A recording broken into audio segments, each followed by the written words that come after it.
Welcome back, baby, to the Northern Steel Podcast, episode 44. It's me, ya boy, Dom Peasy, and with ya boy, my bro, Chris Pac-Man, Crispy P. Dizzle Ski. Ooh, extra crispy on the side, a little extra sizzle for the bacon. Snap, crispy bacon. crackle, pop. We are back to talk about more Steelers football. Thank you for joining us and listening in to the podcast, something we do for fun around here, but we talk about the Steelers every single day, so we figured might as well record it. Here we are going to talk about it. Usually we want to start these podcasts by starting off with some NFL news or catching up on some Steelers news, because technically it is still free agency, Chris. And a couple of things have happened. Not a lot of stuff, but a couple of things that passed what we had saw last week. I believe, I don't remember if we talked about James Pierre being re-signed, but he was. They signed LaRaven Clark, another big offensive lineman. He's an offensive tackle. He's a swing tackle. I believe he's at least 6'6" or something. He's huge. God damn. Re-signed Zach Gentry, another big boy, back on the team. It's very obvious that Andy Weidel influences. He wants big boys on the team.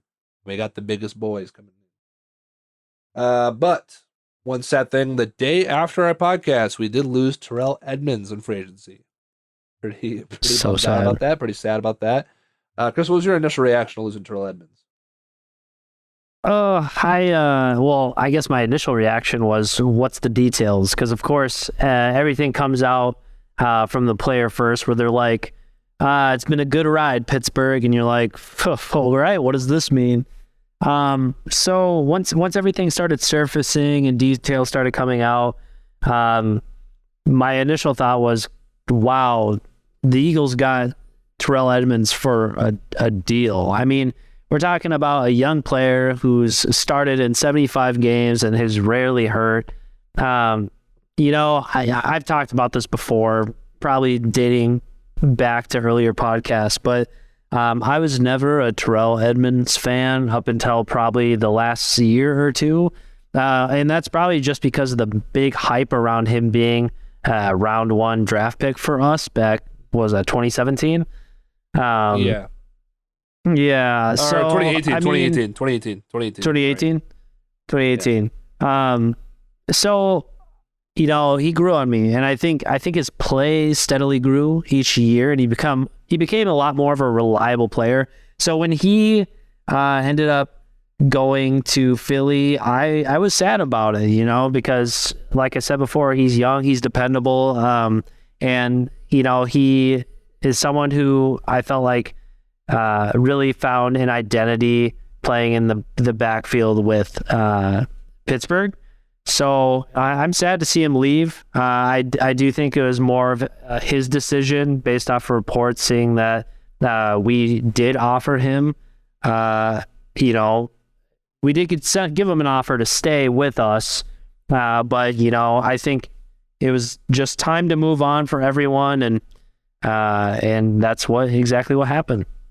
What are your thoughts? That's the big thing. That was the big thing. I think a lot of fans got really upset because they were like, why couldn't we pay Terrell Edmunds? And then they saw the contract he got, which was very small, a one-year deal for $2 million. And they thought, wow, Pittsburgh really couldn't do that. They're really that cheap. They couldn't offer up that kind of contract. But you and I had discussed that we didn't think that was the case. That it seemed like it was kind of people just wanted to move on, kind of a clean break. In general, probably more on Edmunds' side that we felt like. A lot of people said, no, that's not the case. It turns out, it looks like it probably was. Omar Khan, during their league meeting, had announced that they tried to offer him a contract, and he said no. Don't know the details of that contract, but again, he signed a one-year, $2 million deal. So I think he's ready to move on. He's trying to find his worth. I think he felt like he couldn't find his worth in Pittsburgh anymore. But we, didn't mind Edmunds, like you said. Didn't live up to the first-round pick talent, but it is what it is. And but the bad part is it left a gaping hole in our needs, and now we really need a safety. And that kind of puts a shining light on that for the draft or the rest of free agency. Now, there's not a lot of good free agency options left for safety. Some of the players that people had mentioned have already been signed. Pretty much, it looks like potential. You know what? And this guy might play free safety, so I don't even know if this would work. But the Titans are thinking about potentially cutting Kevin Byard. He's a great safety, racks up a lot of picks. If they cut him, there's the only potential upgrade, depending on if that works out that way. Otherwise, looking at the draft, and Chris and I will profile some safeties down the line, especially now they lost Terrell Edmonds. And I think that'll be They good. also, yeah, go ahead. Sorry, go ahead. Oh, I was just going to say, I think that's going to be good, especially, scouting out some of those safety players in this year's upcoming draft. Because looking at the list, I mean, Dom and I realistically know of two of them that at least make us kind of excited. And so doing this, especially last year, I found that we came across a lot of, diamonds in the rough kind of a thing.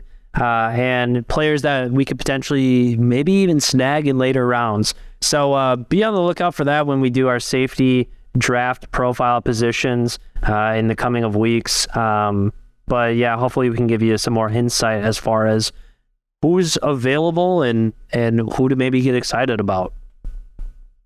The Steelers also lost Steven Sims, so another highlight on a position of need would be a slot receiver, which is, Steven Sims. It might not be the most shocking release, but it does hurt because he did play slot receiver, did pretty decent at it. Did returns too, did kind of decent as that as well.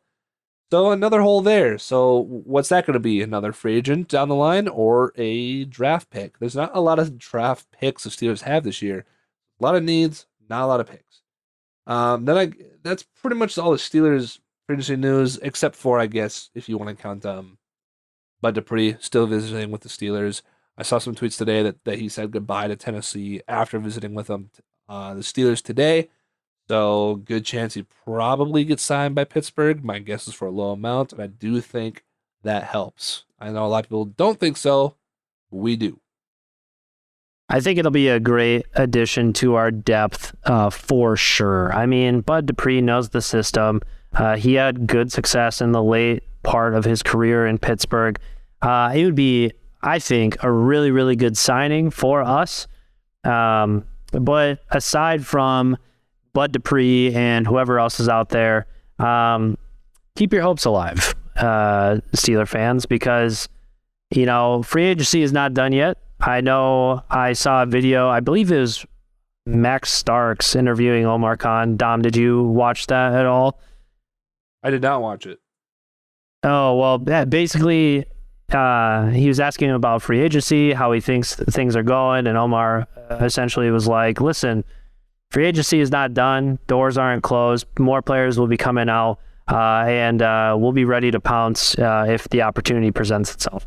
Basically telling me that, hey, we're still here. We're still, we still have cap to spend, which is kind of exciting. Who's to say if it'll happen? But it's reassuring when your general manager goes on and basically says, hey, don't count us out yet. There's still players who will, get cut later on, who will kind of surface up, or heck, maybe the later we go, we can sign them for even a cheaper deal who's already out there. So I guess look forward to that in the coming of weeks, especially leading up to the draft. That could really tell us a lot as far as like what we're going to do within our first few picks, I would say. Right now, the Steelers have about like 11 million or 12 million in the cap, which is kind of used for draft 13. picks. Well, regardless, 10 million is kind of used for 10 million of that is kind of used for draft picks usually. So we'd still have to make some moves. I don't necessarily think cut people, but they could structure some contracts and do whatever, make some moves. But again, like Chris just mentioned, there are people out there they could still receive. They could still go get for receiver. We talked about they need a slot receiver. Now there's some people who are taller and they want to play on the outside, so kind of skipping those. I mean, Randall Cobb, he's very old, but he could play slot. Jarvis Landry, he's done well there in the past. Perriman, There's a couple guys here, not a lot, but a couple who could end up playing slot. As far as another position of need, you got defensive line. We've talked about this plenty of times. Yeah, Frank Clark. Yeah. Still no one's picked up Frank Clark. Robert Quinn, who's super old, did not have a good year with Philly, but again, Yeah. for our veteran, Yannick Ngakwe, the Ngakak, I've still said him. He's Gok, gok. 27 years old. The Falcons signed Calais Campbell. He was goddamn 36, and they signed him the other day to a 1-year deal. I thought he was older than Uh, that. I mean, Matthew Ioannidis, who people have mentioned a lot, who I don't really know of. I'd rather have Yannick, but he's out there. They could get him. Clowney, who I don't want, but he's still. I mean, he's there. Ashawn Robinson, Akeem Hicks, he's old, but he's there. Quentin Jefferson, Al Woods, who was a Steeler at one point, but he is also 36. He's there. Justin Houston, there's people around. Tyson Alualu is Guys, our own free agent. He's there.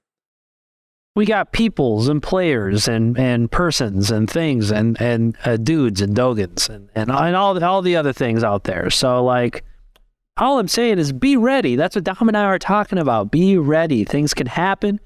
Things can move fast. And we're not done. People think that first week ends and then it's like, all right, time to wait for the draft. Hey, this thing could go on for a long time. So buckle up, Buttercup. I mean, cornerback. You got Marcus Peters still. What are we doing here? Why is Marcus Peters still available? Am I the dumb one to think that Marcus Peters is good? I think he's good. He would No, but clearly we start got on our Peter's team. son. See what I did there? Well, yeah, well, we need Marcus Peters. And then William Jackson's still out there. The legend, the GOAT from Pittsburgh. Bradley Roby, Ronald Darby, Kyle Fuller, Rock Ya-Sin. God damn it, Artie Burns is out there. bring that No, legend so you back. could stay there, Artie Burns. But Josh Jack, I mean, there's people. There's so many people. I mean, we already talked about safety. Safety's not great. There's Adrian Amos, John Johnson, who was on Cleveland, but I mean, they paid him. Cleveland paid John Johnson a buttload of money, and he did not play very well for Cleveland. But maybe he played on a low contract, something, and to get back at Cleveland, maybe play for a rival. I don't know, but the option's there, man. It's there. John Johnson. There's someone there. I'm not saying that he would fix our problems because I don't want Cleveland fans being like, he sucked for us. I'm just saying he's there. Keanu Neal. You know what I'm saying? I mean, he's not amazing. There's people. That's all I'm trying to say. All I'm trying to say is that there's people. So We get they it. could still make some moves because there's a lot of holes left on this team they need to fill. Speaking of, I actually don't have a segue. I was going to say filling holes, but that didn't make any sense. You could say, how, let's, yep. I was going to do something like creating holes, but, like, take that information with how you want to, I guess. Yeah. Well, okay. Speaking of football news, there you go. That was a good segue. Lamar Jackson announced on Twitter that he officially asked for a trade from the Baltimore Ravens. He asked for it on March 2nd. It is now March 29th. So clearly they have not wanted to do anything about that. That's a really interesting thing because he's requested to be traded, but he got the non-exclusive tag. So regardless if he's requested to be traded or not, I think the rules still apply. Yeah. Excuse me. Where if a team trades for him, not only does they have to give him that big contract that he wants, that he's trying to get, that Deshaun Watson got, which I don't really foresee happening. No, it's not really my opinion of Lamar the player. I just don't think it's going to happen. And not only that, but the team that does trade for him has to give up 2 first-round picks to Baltimore. So I don't really see that happening because those rules are still in there. Lamar probably stays a Raven. He's probably, whether he plays or not, he probably stays a Raven. The best thing to hurt that franchise for him to sit out and not play and go the Le'Veon Bell route. I'm not saying that's the best thing for him as his career, but I don't really care about that, to be honest. Um, Yeah. uh, what I think is that he will be a Raven. I don't think he's going to get traded. And I also thought about this way too, Chris, before I let you interject with any thoughts you have. The Steelers play Lamar Jackson really well. He's only played, the Steelers started games, 4 games, 3 games, I think. But his stats are pretty garbo. They're pretty bad. I'm not really too worried if Lamar stays, to be honest. Matter of fact, if they sink a lot of money into Lamar, that also helps the Steelers because they can't afford other weapons, and they already haven't given Lamar weapons. They kind of missed their window to win games already. Um, Not to mention that if they did trade him, okay, now don't get me wrong, Lamar's a great player. He really is. He's a great athlete. He's electric and he can make you lose. I'm just speaking about this opinion because he's not played well against the Steelers. But if they do trade him, let's say the Colts, and they get 2 first-round picks back, the Baltimore could use that to draft, I don't know, CJ Stroud. And am I more afraid of CJ Stroud down the road than I am of Lamar? Yeah, probably. Uh, I don't know. I was gonna piggyback off of what you said and make it short and sweet. Essentially, if the trade goes through, um, I guess all I can say is eat it, Ravens fans, because I know you probably want Lamar to stay. As a Steeler fan myself, like you said, I don't really care. We've played really well against him, and I don't see that stopping. So, yeah, bring on whatever it will be. But if he does end up going, okay, True. that's about it. Okay. One more quick thing before we jump into the draft profiles is a lot of the rules. Okay, I just lost it. A lot of the rules were passed in the owners' meeting, the annual GM and coaches meeting. So some of these rules, I'm not going to read all these rules. A lot of them don't really matter. A lot of them are kind of they are where they are. But one of them that's kind of interesting is that one of the rules that passed is that players can now wear the number 0 on their jersey. Chris, was there any Steeler? Not that the Steelers will give out the number 0, even though they can now. I just don't think they will. Is there any Steeler you could see wearing number 0? Who would you like to see wearing 0? Oh gosh, dude, I wish you would have kind of prepped me for this, dude. Now I feel embarrassed because I don't have an answer, and I'm just going to be scrambling on in my mind. I'm just going to be looking over maybe Pat Peterson. It's not bad. That's not bad. I don't know. I think that would be kind of interesting to have him there. Gosh, that seems like one of those like I bought a custom jersey with my last name on it kind of a thing, Yeah, totally. How about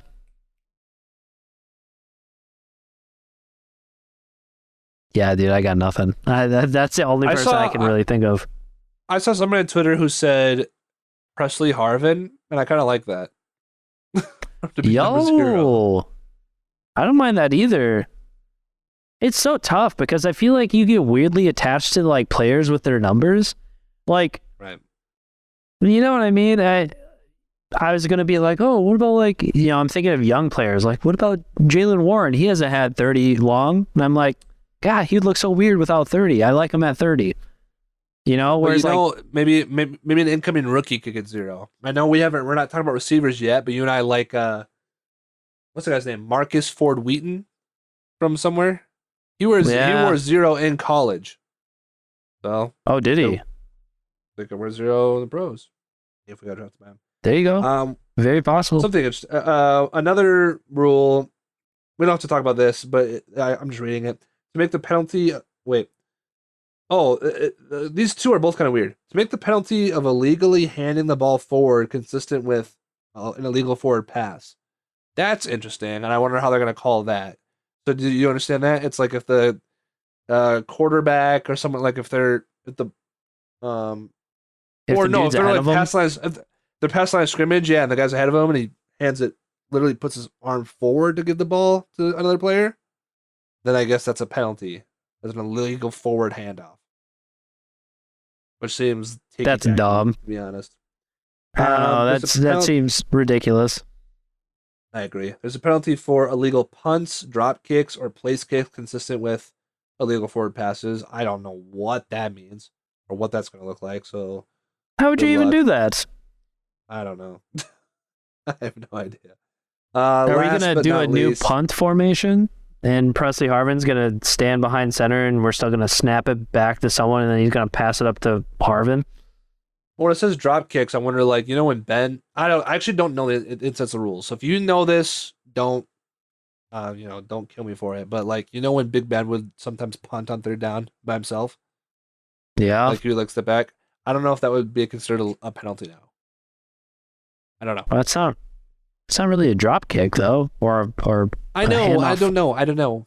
Because he's not. I don't. Because he's not a kicker. I don't know. Because the formation's like not really a punt formation. He just like goes back enough to punt. Okay. I don't know. I don't know. Maybe it's more about like, was there some guy who like punted the ball and it bounced back to him, and they caught it and they punted it again. It's about that. I don't know. But the last kind of weird rule is that during the preseason, every week, NFL teams usually have to cut a certain amount of players to get from 90 to 53. But now that is changed to where it's after the last preseason game, which is kind of crazy. So after the last preseason game, Chris, you get 1 day to do cutdowns, and you have to go from 90 to 53 in 1 day. Oh shit. Yeah. Here's why I don't really like that, because, well, it's not that I don't. I don't know. I feel like the preseason's a good chance for people to try to make the team, right? And when there are little cuts in between, you can kind of weed out the people who had no shot, and you can give more people more playing time, hopefully. Yeah. But now it's like you get these chance to make the game, to get as much playing time as you can, and then they're cutting 40 people come that following Monday. So you can't cut anybody leading up to it. You have to wait until. I think so. Yeah. Okay. Yeah. Wow. Yeah, it's very interesting.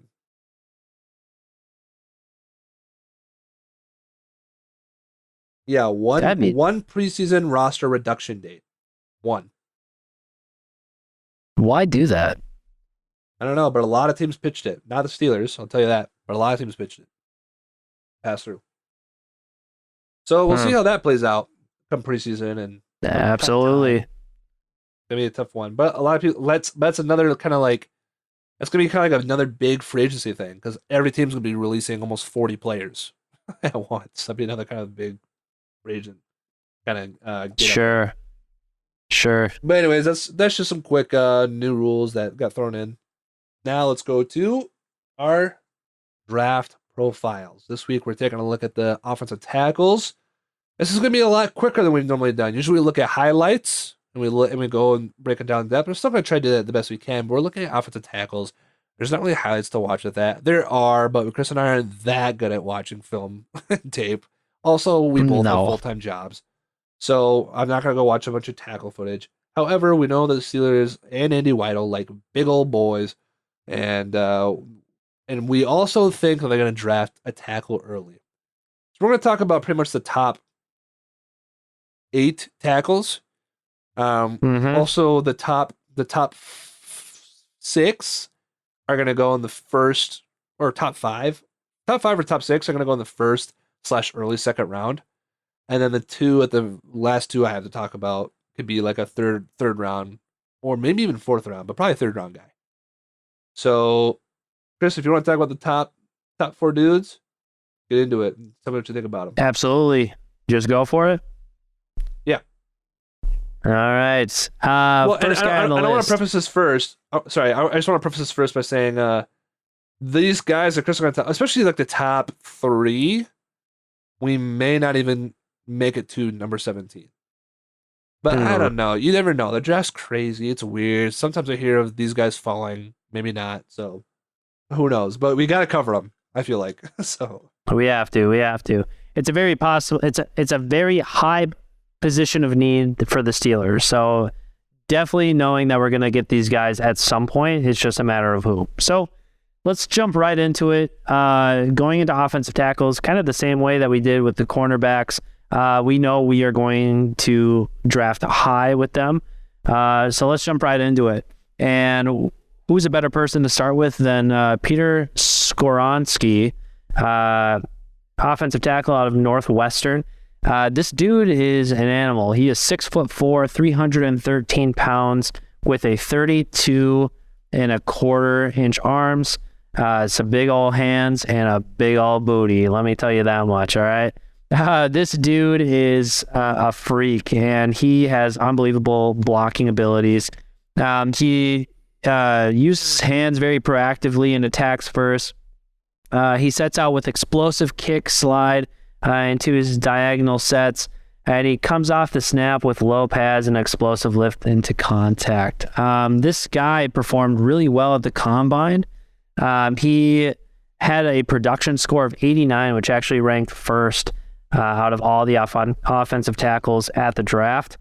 His athleticism score at 84, which was fourth, and total score 89, which was ranked first among all offensive tackles. Looking at his combine results, he ran a 5.16 40-yard dash. Really not bad for a bigger guy. That you're kind of typically looking at that, right at that 5 cusp to about that 5.3, I would say, is what you're really looking for in an offensive lineman. He had a 34.5-inch vertical. So this dude can actually jump while carrying 313 pounds. So watch out for that one. And he managed to get 30 reps on bench press. So he's a big dude with a lot of skill and talent. Football runs in his family. Yeah, he's actually the grandson of Green Bay Packers team captain Bob Skoronski. So football definitely does run in the family, goes deep in his roots. And he was named the league's top offensive lineman and first team all-conference selection in 2022. So look out for this guy. Definitely a top 10 pick, I would say. It would be awesome to see him drop to 17, but I'd say highly unlikely. Dom, any thoughts on Peter? I will say that, I just want to say real quick that, and I saw that the profile says the same thing, but I have heard that a lot of people say that he would do better as a guard than tackle, even though they think he's a really good lineman overall. So it's something to think about, that a lot of people think that he would be better suited as a guard than a tackle. Interesting. So maybe he's very versatile and you can kind of move him around however he sees fit, but it'd be nice to definitely fill up that tackle position. All right, so moving on to the next, we got Paris Johnson. Paris Johnson is, you thought Peter Skoronski was huge. Talk about an even bigger dude in Paris Johnson Jr. He is a tackle out of Ohio State. He stands at 6 feet 6 inches, weighing 313 pounds, arm length of 36 and an eighth inch. A little smaller hands than Skoronski, but that's all right. Looking at the combine and his production score, he had an 84 production score, which ranked second, 76, which ranked 15th for athleticism, and for total score, an 82, which was sixth among all offensive tackles who participated in the combine. So he doesn't have a lot of results here. It seems like he really didn't utilize the combine to show off his physical attributes and athletic prowess. He didn't participate in the 40-yard dash or the vertical jump or any of the shuttles or cone drills. Basically, what he participated in was broad jump, having a 9-foot, 2-inch broad jump, and he repped off 29 reps. So he's a big, strong dude with a lot of talent. So basically, kind of same thing goes with Paris Johnson that I went for Skoronski. He's noted to be very versatile. He can play guard or tackle. He shuffles his feet well, and he rides rushers around the arc. His inside hands are really good. He's able to counteract moves and really just push off some guys. So look for that big, strong, good movement off the sides and being able to push people around with his strength. Overall, he moved to left tackle just this last year. And he did receive a spot on the second team Associated Press All-American and first team All Big Ten accolades. So he's another high prospect and someone to look for within the first 10 to 20 picks, I would say. Yeah, I mean, the thing with sometimes with the combine pros and cons is sometimes it's easy to get hung up on the cons with it when they talk about. I've seen this in a couple different places where he doesn't have a lot of pop on contact, or he'll get kind of easily displaced as an anchor. But um, but Tomlin and Omar Khan and a lot of people from the Steelers, they did go to Ohio State's pro day. They watched this dude go back and forth on his cone drills and his runs. He is quick. He can move. He can be nimble. And like I'm not saying the weaknesses are always wrong for a player, Mm-hmm. because sometimes they're spot on. But it is something to keep in mind to where, it's always funny to look back on it later when the weaknesses are not even right, or they're not even close to being right. They're really wrong about a player. Mm-hmm. I know TJ Watt does it all the time. TJ Watt's weakness on his draft profile is like everything that he's good at. So it's good to take those things with a grain of salt. But yeah, I know the Steelers like him a lot. So if he makes it there, we'll see what happens. Sure. Yeah, so good prospects overall. We'll keep moving and, chugging along. Next guy we got is Georgia offensive tackle, Broderick Jones. I don't know why I keep commenting on their size. These are all big fellas, but might as well give you the dimensions. He's 6'5", 311 pounds. All right. Coming in at the combine, his production score was third among all offensive tackles with an 83. Athleticism score was 85, so pretty high up there. Ranked second among all offensive tackles. And he had a total score of 85, which was second among all offensive tackles. So definitely someone to keep your eye on. He did participate in a few combine drills. He has the fastest 40 time that I've seen so far with a 4.97. If you're getting a tackle with sub 5 numbers, that's pretty good. And it's definitely something that you'll notice improve the run game a lot. If you can get those swing tackles to go out and actually help out with the blocks and run down the field with your guy, it makes all the difference. Vertical jump of 30, so really not as much vert, but what big guy really needs to jump that high? And then a broad jump of 9 feet. So Broderick Jones is a really good talent. His NFL comparison is Andrew Thomas. And, looking at his strengths and everything, he has strong hands, able to push off defenders really easily. He should be able to make all of his blocks for zone and power plays. His body control is really, really good, and he's able to adjust to moving targets. Just a few of his strengths to just kind of note on. And then looking at, just more about him in general. He did start all 15 games at left tackle for Georgia in 2022. And, Georgia, they had a really high-powered offense, both in running and passing. And being back-to-back title winners really says a lot. So be on the lookout for Broderick Jones. He is a player of interest, definitely for us. I think he'd be a really good asset to have on the team. Dom, what are your thoughts on him?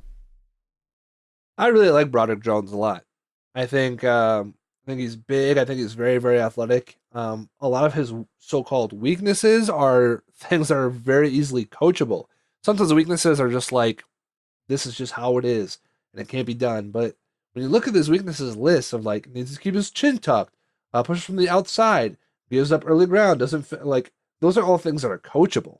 Not to mention that he's only played tackle for less than 2 years in a season. And in his full first year starting last year, he didn't give up a single sack. in his first year starting at tackle when he doesn't have any experience really playing the position. He didn't give up a single sack That's crazy. playing in the playing in what where do they play? The SEC? Is that Georgia? I mean, they play tough Yep. opponents. That's really good. So I really like Broderick Jones. Um, Again, if he lasts, we'll see. We'll see if he makes it that far. Absolutely. All these guys I've named are really, really good talent. So we'll just, see what happens. And the very last guy I have moving in is Anton Harrison. He played offensive tackle for Oklahoma. He stands 6'4", 315 pounds. And another big name to really look out for. So his combine scores, definitely the top part of it. We got a production score of 77, which is a sixth among all offensive tackles, an athleticism score of 81, which is ninth, and his total score was an 82, which ranked fifth out of all offensive tackles. So definitely you can sense a trend going on with each guy that I named. We're looking at, top five tackles in all aspects, and that's how they were graded. So combine results, he ran a 4.98, again, sub 5, which is really, really important and good to look at. The others were a little underwhelming as far as vertical jump, being a 28.5 and an 8.9 for a broad jump. Again, these are big fellas. You don't expect them to be, soaring up there. But anyway, some good things to note in strengths. His hands remain punch ready in protection. He fires his hands with some pepper on them, is what the strength says. And I like that. I don't know why, but it sounds really fun and exciting. Yeah, he has, he's very fluid. He's able to get in front of edge rushers and really kind of push them to the outside, which is good and definitely something that you need. So he's very quick and he's able to shuffle around guys and keep them away. So definitely aspects that you want out of your offensive tackle. No really big accolades for this guy. Basically just say he's a very savvy ball player with good size and length. Doesn't carry a lot of weaknesses, but he's an excellent run blocker.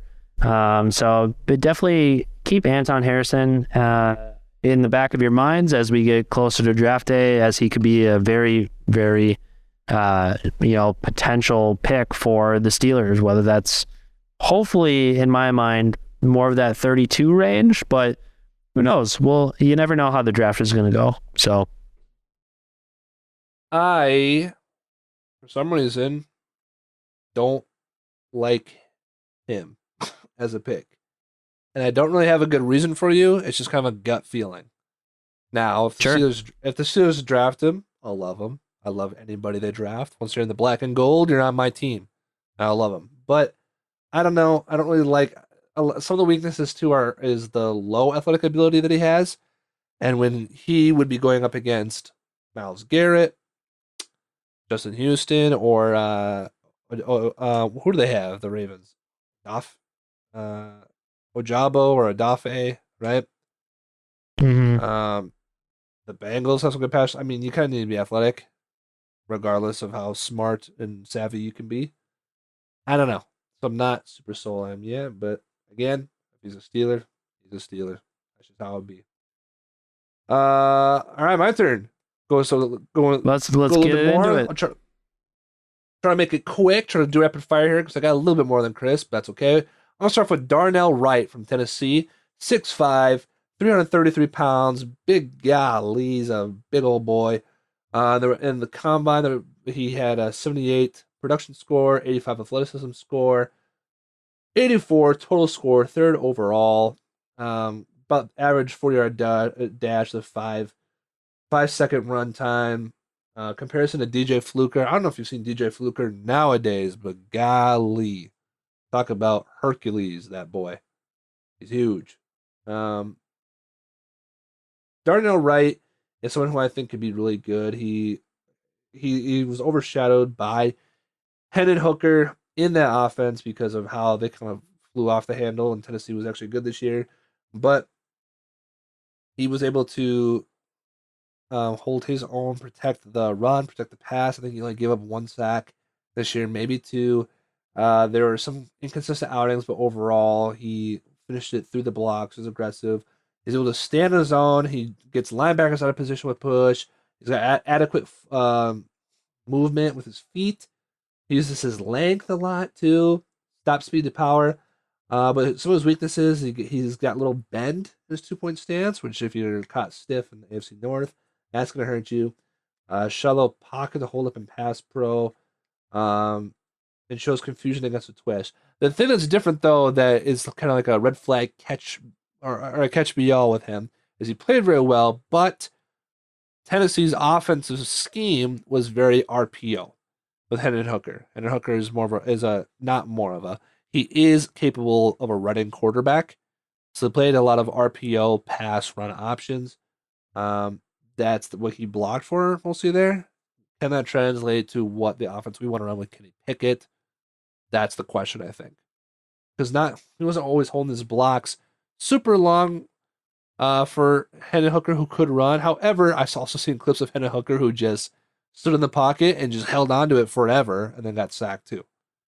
So take that for what you will, but I think it could be a good tackle regardless. But that's definitely, in my opinion, a 32 spot if he makes it to 32. Then you got Dewan Jones from Ohio State. This dude is my premier spot at 32. It's like if he's there at 32, you pull the trigger, baby, because he is Andy Weidl's wet dream. I'm talking 6'8", 374 pounds, 36 and 3/8 arm, and 11 and 5/8 inches on the hand. What are they feeding this boy? Good God. He had a production score of 76, which was 7th in the combine, an athleticism score of 66, which was 21st. Yeah, no shit. He's almost 7 feet tall, almost 400 pounds. I'm assuming his athleticism is pretty low. And 75 total score. This dude is massive. 5.35 40-yard dash, 1.92 10-yard split, and then he was done for the day. Probably gassed. He's got no other stats or records. I don't know what was up with that. NFL comparison is Trent Brown. Trent Brown? Trent Brown's really good. Trent Brown's also ginormous as well, so that makes sense. He's a massive right tackle with rare length, but limited athleticism, which impacts his consistency. That makes sense with how big he is and how slow he's moving. However, I think that he could be he could become more athletic, or maybe if he toned up what the NFL does. He's a former high school basketball player, so he's got really good slide quickness and protection. Excuse me, I have gas. I'm so excited about talking about this behemoth. He's a work in progress. Obviously, I don't think he started a lot at tackle. Paris Johnson was kind of the main attraction there. But he is. The main strength to him is just how big he is. I mean, some of the first things you see: human mountain, massive wingspan, massive hands, runs feet through contact, difficult to bull rush. Dude's huge. That's no understatement. All right, so weaknesses. Let's go with the weaknesses we got. Penalties have been an issue over the last 2 seasons. That's a big yikes. You got to really coach that up. Dan Moore, our offensive line is no stranger to penalties, and that is something we do not want to see. So that's got to be fixed right off the bat. Hits can be mistimed, inhibiting length advantage, but that's a coaching thing. Top heavy, yeah, obviously, but we could see what could happen there. Limited block sustain due to foot quickness, that could be coached. Must learn to create leverage with upper handward strikes, that can be coached. Unable to execute move blocks with any consistency. Okay, sure. We are fine with big guys as long as they have functional movement. Big long tackles have a long way working out up here. By a director of scouting for an AFC team, probably the Steelers. He's raw. He totally is raw. That's the whole point. But he's huge. You're looking at 32 at the 32 spot for him. I think it's a good pick. I think he would be an upgrade eventually. Maybe not right away, but maybe eventually. And the Steelers also they went to Ohio State. They took Paris Johnson and DeJuan Jones out to a dinner. Talman was giving them the works, giving the whole Talman spiels, telling them how to paint the barn red or whatever he says. all the time, talking about the standard is the standard or whatever he's telling them, and they loved it. So be on the lookout for him at 32. Now we're going into some deeper guys. This guy up next is from NDSU, Cody Mock. He's got flowing red hair and he's missing his two front teeth, so you know he's good. He is 6'5", 302 pounds, 32 arm length, 9 3/4, 9 3/4 hands size. Production score 77, which is fifth. Athleticism score 83, fifth. Total score 83, fourth. I mean, he played for NDSU. They win championships. He was a tackle. He's for both. When he was in high school, he was Chris said that he found out he was a walk on tight end, which is Hmm. hilarious, but it makes sense because in high school he set careers and touchdowns, but also sacks. So he played defensive end as well. Back when he had his Um, teeth.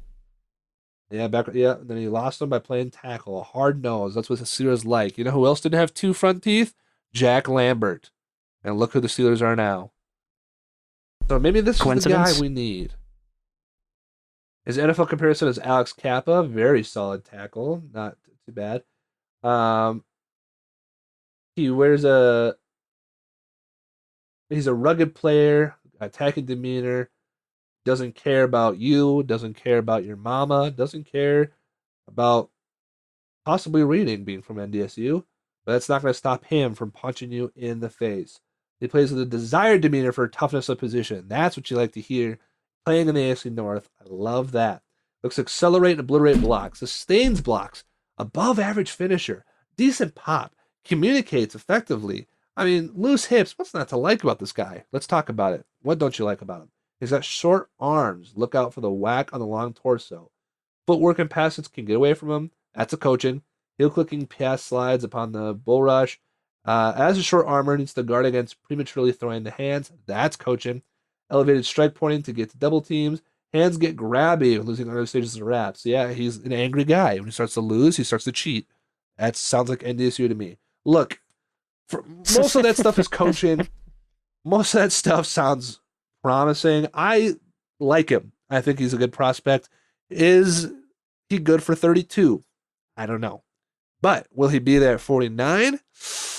I don't know. That's the thing. That's the tough part. So I like him. I just don't know where he will be. Tough to say. At 49, I'm pulling the trigger. At 32, I don't know. Maybe. He was there. Maybe. Depends on who's gone. Maybe. Up next, we got another massive giant man. Blake Freeland from BYU. He is 6'8", 302 pounds, 33 and 7/8 inches, 10-inch hands. My Uh, God. Production score at the combine, 69. Nice. That's rank ninth. Athleticism score, 88. That's ranked number one, baby. Total score, seventh at 77. He has also the lowest prospect grade of everyone I looked at 614. He's a good backup, potential to develop into a starter. Anyways, we don't care about all those stats. He was number one in the athleticism score, so good for him. Let's go into some of these other things. NFL comparison, Charlie Heck. I don't know who the heck that is, so not great for me. He's a skyscraping tackle prospect with outstanding length and good fluidity. Freeland should get much stronger in the weight room. So he's a little weak little boy, but that's okay. That's you can coach that. However, he might lack. He plays with decent technique and protection. Does a nice job of battling through adversity. However, he might lack the bend and range to get out of edge benders. Miles, what's his name? Garrett, Miles. What? Yeah, Garrett. I remember his name. he's No forgettable. disrespect, That's but why. yeah, but full disrespect. Team captain for your starter, Frank can carry. Plays a charged up pass or a punch, keeps battling, fluid, athletic. His strengths are very boring and average. Adequate, adequate lateral movement, which is a strength, I guess. Agility to mirror and match. Weaknesses: currently lacks core power to overcome disadvantages of great height. He falls over a lot. has trouble unlocking leverage. Drive blocking falls below average. Needs to improve punch accuracy, slide quickness. Requires additional technique. Some of these are coachable. A lot of these are coachable, actually. But doesn't seem as good as he is, or doesn't seem as strong as he is for how big he is. This guy is not bad, though. This is not the end of the world to see us draft him. It just depends on where it is. I'm talking Blake Freeland. I'm talking pick 80 or later. 80 or 120. You pull the trigger. Probably 120. I guess we'll find out, won't we? And last but not least, the man with the mushroom cloud on his head, Matthew Bergeron or Bergeron. Not really sure. Don't really care. He's from Syracuse. He's 6'5", 318 pounds, 33 arm length, 9.5 inches on his hand. Production score 74. Athleticism score 71. Total score 75. That puts him at 10. Very average. He'll eventually be a plus starter in the NFL. Whew. He is a Quebec native. Oh, Canada. Fit right in with Matt Canada, I'm very sure. League coaches voted as the second already done. Conference first play. NFL comparison, Joel Bitonio. Very good NFL comparison. Good tackle there. He's a college tackle who could be best playing inside at guard. Yikes. Already off to a bad start there. He's evenly proportioned, wears his weight well on complete frame. Dynamic run blocker. Excels in 3 phases. He's just as capable of climbing and tagging second level of linebackers. Athletic enough to play tackle, but inconsistent anchor and hand placement can cause concern for evaluators. While his protection issues are correctable, his scheme is versatile. His run blocking is considered Pro Bowl caliber already, which is why teams might move him inside to guard because his run blocking is so good. It's his pass blocking that's the weakness. He's got starting experience at both tackle spots. Run block technique is top notch across the board. They've already discussed that. Attention to target, kicks or caves his blocks, improves his positioning through sustain, body control, quick initial side steps, hips open up quickly, stays connected. I mean, these are all great things. You gotta love it. His weaknesses: hand placement and pass protection is a concern. Inconsistent footwork can be coached. Hand placement can be coached.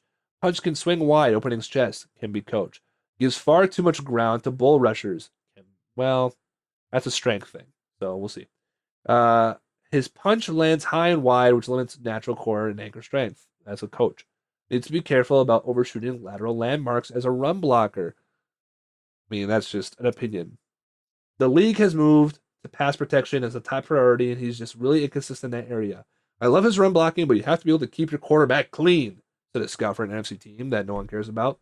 Look, that is true. You got to keep your quarterback clean, but we're not looking to draft this guy in the first, second, or even possibly third. Maybe third. You're looking at pick 80, pick 120 for this guy again. I think he has more upside than Blake Freeland, though. Blake Freeland's bigger. This guy is a superb run blocker, but you can coach the bad pass blocking that he has there. But that's pick 120. You can pick 120 there, steal, done, lock it in. Love it. Mm-hmm. That's great. Lots of good tackle options this year, Chris. Seriously, I mean, it seems deep, which is nice. You could definitely, I think the idea is definitely to get a higher ranked, around that 1732. But it's comforting knowing that maybe a 49 could be in there, and maybe you can still get some, consistent play out of these guys. So, hey, anything will help. That's all I'm saying. Yes. But totally. If we know anything about our current team, we're going to draft the 6'8" guy because Andy Weidel only likes the big dudes. So be on the lookout. He's got a hard on for big guys, and I mean what I said. Big guys with big thighs. That's all I'm saying. That's that. But that will do it for this week's episode of the Northern Steel Podcast. We will be back next week to talk about a new position of need. And maybe I was going to do this one later, but because it's such a big position of need, maybe we talk about safeties. What do you think, Chris? I was going to say the same thing. Yeah, I was like, let's just get safeties. We got to know what's out there. Let's talk about it. Let's do it. Talk about some safeties. Let's see what happens. We'll see you next week for that. You can follow us on Twitter, Instagram, TikTok, YouTube, uh, LinkedIn, MySpace, and quick, Chris, give me one. Go. GoFundMe. GoFundMe.com. You can follow us there too. Please give us money. Actually, you can, if you want, listening in, you can go to anchor.com or find us on Anchor. That is where our podcast is publicly posted first, and it goes into Spotify and Apple. And we actually have a donation link set up. What? Are you kidding me? You can donate to your two favorite guys to talk about your favorite team. You sure can for as little as $1 a month or $5 a month. Or hey, if you got a big old wallet because you're a big successful person, you can do $10 a month to support me and Chris. Holy smokes, we could go eat food for the week with that Wow. $10 a month. That'd be crazy. So that's options out there. Please, I'm not begging you, but I am telling you to give us your money. Thank you. My name's Dominic. This is Chris. Do you have any last words, Chris? Not really. Except go Steelers. Oh, almost had me. Little heart attack, but we finished strong. We will see you guys next week. Deuces. Peace.